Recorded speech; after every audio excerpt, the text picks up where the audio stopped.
हवा में डर और खामोशी छाई हुई थी। ऐसा लगता था जैसे समय ने यहां रुककर एक भयानक कहानी को अपने अंदर समेट लिया हो। ये खंडहर भानगढ़ के किले के थे, जो सदियों से खड़े हैं, अपनी कहानियों और रहस्यों को छुपाए हुए, जिसके बारे में कहा जाता है कि ये श्रापित है। यहां की हर ईंट, हर पत्थर एक भयानक रहस्य को अपने अंदर समेटे हुए है। ये किला राजस्थान, इंडिया में है, और इसकी भव्यता और रहस्य ने इसे एक अद्वितीय स्थान बना दिया। यहां की हवा में एक अजीब सी ठंडक और डरावनी खामोशी है। बहुत से लोग दिन में इस किले में जाने की हिम्मत करते हैं। वे यहां की भव्यता और रहस्य को करीब से देखना चाहते हैं, लेकिन सूरज ढलने के बाद यह किला मना हो जाता है। जैसे ही अंधेरा छाता है, यहां की हवा और भी भारी और डरावनी हो जाती है। कहते हैं जो सूरज ढलने के बाद यहां रुकता है, वो फिर कभी दिन की रोशनी नहीं देख पाता। यहां की रातें इतनी भयानक होती हैं कि लोग यहां से भागने में ही अपनी भलाई समझते हैं। किले की दीवारों पर बने प्राचीन शिलालेख और हवा में गूंजती अजीब सी आवाजें इस जगह को और भी रहस्यमयी बना देती हैं। यहाँ की हर चीज एक अनकही कहानी बयां करती है। चांदनी रात में किले की परछाइयां और भी डरावनी हो जाती हैं। कुछ लोग कहते हैं कि उन्होंने यहाँ भूतों की परछाइयां भी देखी हैं। स्थानीय लोग इस किले के बारे में कई कहानियां सुनाते हैं। उनके अनुसार यहाँ की हर रात एक नई कहानी लेकर आती है, जो और भी डरावनी होती है। लेकिन जैसे ही सूरज की पहली किरणें इस किले पर पड़ती हैं, यहाँ का सारा डर और रहस्य कहीं छुप जाता है। दिन की रोशनी में यह किला फिर से एक ऐतिहासिक धरोहर बन जाता है।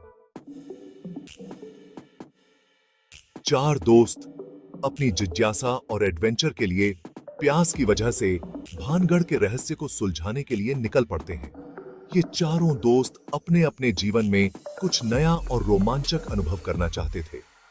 विक्रम, अंजलि, अर्जुन और प्रिया, ये चारों एक दूसरे के बहुत अच्छे दोस्त थे और हमेशा साथ में कुछ न कुछ नया करने की सोचते रहते थे। विक्रम, जो ग्रुप का लीडर था और हमेशा प्रैक्टिकल सोचता था, उसकी योजना और रणनीति बनाने की एडवेंचर पसंद करता था और चाहता था कि उसे कुछ असाधारण देखने को मिले। उसकी हमेशा से ही खतरों से खेलने की आदत थी और वह हर मौके को एक रोमांचक अनुभव में बदल देता था। और प्रिया, जो बहुत ही संवेदनशील थी और उसे उस गम ने अपनी ओर खींचा जो हवा में छाया हुआ था। उसने हमेशा से ही भानगढ़ के बारे में सुनी हुई कहानियों को महसूस किया था और उसे इस जगह की रहस्यमयी ऊर्जा ने आकर्षित किया था। उन्होंने चेतावनियां सुनी थी, उन्हें रिस्क का अंदाजा था। वे जानते थे कि यह यात्रा आसान नहीं होगी और उन्हें कई चुनौतियों का सामना करना पड़ेगा, लेकिन उनकी जिज्ञासा और साहस ने उन्हें आगे बढ़ने के लिए प्रेरित किया। लेकिन वो लोग इन कहानियों के पीछे का सच जानने के लिए दृढ़ थे। वे जानना चाहते थे कि क्या वाकई में भानगढ़ किले में कुछ असाधारण है या यह सिर्फ लोगों की कल्पना है। जैसे जैसे वो लोग भानगढ़ किले के पास पहुंच रहे थे, उनके दिल में एक्साइटमेंट और डर दोनों ही बढ़ रहे थे। किले की प्राचीन दीवारें और उसकी रहस्यमयी आभा ने उनके दिलों में एक अजीब सी हलचल पैदा कर दी थी। वे जानते थे कि यह यात्रा उनके जीवन का एक अविस्मरणीय अनुभव बनने वाली है।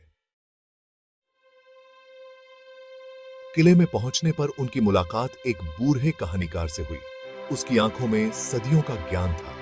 उसने भानगढ़ के किले की कहानी सुनानी शुरू की। ये कहानी प्यार, विश्वासघात और एक श्राप की थी जो सदियों से चला आ रहा था।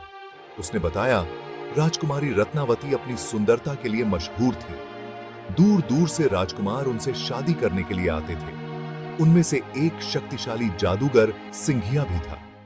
वो राजकुमारी पर मोहित हो गया था, पर उसका प्यार एकतरफा था। रत्नावती द्वारा ठुकराए जाने पर सिंघिया ने काला जादू करना शुरू कर दिया। उसने एक ऐसी पोशन बनाई जिससे राजकुमारी उससे प्यार करने लगे। हालांकि राजकुमारी को उसकी ईविल योजना का पता चल गया। उसने सिंघिया की योजना फेल कर दी। पोशन गिर गई और एक बड़े से पत्थर में बदल गई, जिसने सिंघिया को कुचल दिया। मरते दम तक सिंघिया ने भानगढ़ को श्राप दिया, उसने कहा कि कोई भी आत्मा इसकी दीवारों के अंदर कभी भी शांति नहीं पा सकेगी। ये किला हमेशा के लिए उसके गुस्से की वजह से श्रापित रहेगा। शाम ढलते ही दोस्त किले के अंदर चले गए। हवा और ठंडी हो गई। चारों तरफ एक अजीब सी खामोशी थी। उन्होंने टूटे हुए महलों और सुनसान बाजारों को देखा। ऐसा लग रहा था जैसे हर पत्थर किले के शानदार अतीत और दुखद अंत की कहानियां कह रहा हो। बढ़ते डर के बावजूद उन्होंने रात वहीं बिताने का फैसला किया। वो किले के रहस्यों को खुद एक्सपीरियंस करना चाहते थे। उन्होंने एक ऐसे कमरे में अपना कैंप लगाया जो सही हालत में था। जैसे जैसे अंधेरा बढ़ता गया, उत्सुकता का माहौल और गहरा होता गया। अचानक एक ठंडी हवा कमरे में आई और उनके लालटेन बुझा दिए। चारों तरफ अंधेरा छा गया। प्रिया चौंक गई। उसने एक परछाई देखी थी, एक धुंधली सी फिगर जो परछाइयों में घूम रही थी। उन पर डर हावी हो गया। तापमान गिर गया। दीवारों से फुसफुसाहट की आवाजें आ रही थीं, हालांकि वो लोग कुछ भी समझ नहीं पा रहे थे। डर ने उन्हें अपनी चपेट में ले लिया। तभी एक आवाज जो गम से भरी हुई थी कमरे में गूंज उठी। वो आवाज धीमी थी लेकिन साफ थी। वो आवाज टूटे हुए प्यार और श्राप के बारे में बता रही थी जिसने उसे जकड़ रखा था। ये आवाज राजकुमारी रत्नावती की थी। मेरी आत्मा इस किले में कैद है, इसे शांति नहीं मिल रही है। प्लीज, मैं आपसे विनती करती हूँ, इस श्राप को तोड़ने में मेरी मदद करो। राजकुमारी की हालत देखकर दोस्तों ने उनकी मदद करने की कसम खाई।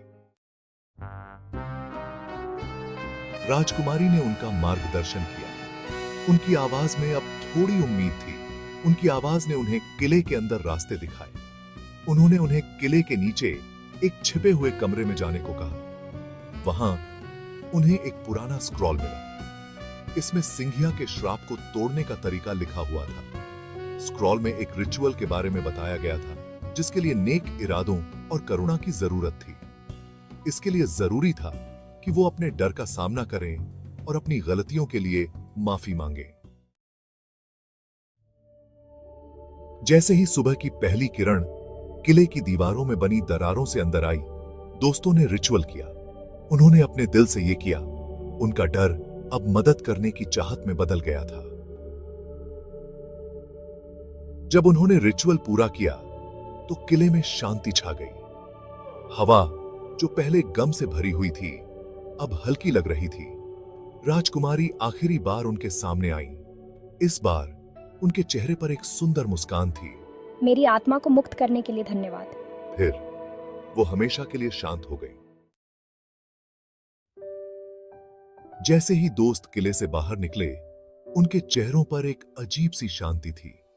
उगता हुआ सूरज एक नई शुरुआत का प्रतीक लग रहा था। यह सूरज न केवल एक नए दिन की शुरुआत कर रहा था, बल्कि उनके जीवन में भी एक नई रोशनी ला रहा था। उन्होंने अपने डर का सामना किया था और एक आत्मा को शांति दिलाई थी। यह अनुभव उनके लिए एक अद्वितीय यात्रा थी, जिसने उन्हें अपने भीतर की ताकत को पहचानने का मौका दिया। इस एक्सपीरियंस ने उन्हें बदल दिया कि भानगढ़ का श्राप सिर्फ एक जादूगर के गुस्से के बारे में नहीं था। ये एकतरफा प्यार, गुस्से और एक टूटे हुए दिल की अनंत पीड़ा की विनाशकारी शक्ति के बारे में था। गुस्से और एक टूटे हुए दिल की अनंत पीड़ा की विनाशकारी शक्ति के बारे में था। यह कहानी उन्हें यह सिखाने के लिए थी कि नकारात्मक भावनाओं को कैसे संभालना चाहिए। ये एक याद दिलाता है कि माफी, चाहे वो कितने भी समय पहले चले गए हों, सच्ची शांति की कुंजी है। चाहे वो कितने भी समय पहले चले गए हों, सच्ची शांति की कुंजी है। यह माफी न केवल दूसरों के लिए बल्कि खुद के लिए भी महत्वपूर्ण है। सच्ची शांति की कुंजी है। इस अनुभव ने उन्हें यह सिखाया कि जीवन में शांति और संतोष पाने के लिए हमें अपने भीतर की नकारात्मकता को छोड़ना होगा और दूसरों को माफ करना होगा।